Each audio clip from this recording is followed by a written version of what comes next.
ആനക്കാടിന്റെ ഉള്ളിൽ സേഫ് ആയിട്ട് ഒരു അഡ്വഞ്ചർ സ്റ്റേ ആഗ്രഹിക്കുന്നവരാണെങ്കിൽ ഈ വീഡിയോ സേവ് ചെയ്ത് വെച്ചോ, എന്നെ ഫോളോ ചെയ്യാനും മറക്കണ്ട. നല്ല ഓഫ് റോഡ് റൈഡും കാറ്റും മഴയും കോടയും ട്രക്കിങ്ങോട് കൂടിയ ഒരു കിടിലൻ സ്റ്റേ എന്ന് തന്നെ പറയാം. ഇവിടുത്തെ വെതർ എക്സ്പെക്ട് ചെയ്യാൻ പറ്റില്ല, പെട്ടെന്ന് ചേഞ്ച് ആയിക്കൊണ്ടേയിരിക്കും. നൈറ്റ് മഴ ആയതുകൊണ്ട് ക്യാമ്പ് ഫയർ നടന്നില്ല കേട്ടോ. മ്യൂസിക്കും ഗെയിംസും ആയിട്ട് ഞങ്ങൾ ടൈം സ്പെൻഡ് ചെയ്തു. സ്റ്റേ ചെയ്തന്നേ നമുക്ക് അട്ടയം മാത്രം കിട്ടിയുള്ളൂ. ആനയെ കണ്ടില്ല എന്നുള്ള സങ്കടം ഞങ്ങൾക്ക് നല്ല പോലെ ഉണ്ടായിരുന്നു കേട്ടോ.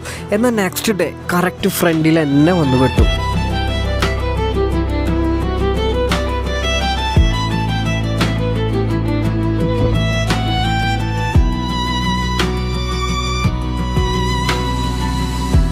ഫാമിലിക്കും കപ്പിൾസിനും ബാച്ചിലേഴ്സിനും ഒക്കെ ഒരുപോലെ എൻജോയ് ചെയ്യാൻ പറ്റിയ ഒരു അടിപൊളി പ്രോപ്പർട്ടിയാണ് കേട്ടോ. ലൊക്കേഷൻ വരുന്നത് Suryanelli, Anayirangal dam, lake and leaf wildlife retreat. അപ്പോൾ അടുത്ത വീഡിയോയിൽ കാണാം. ബൈ.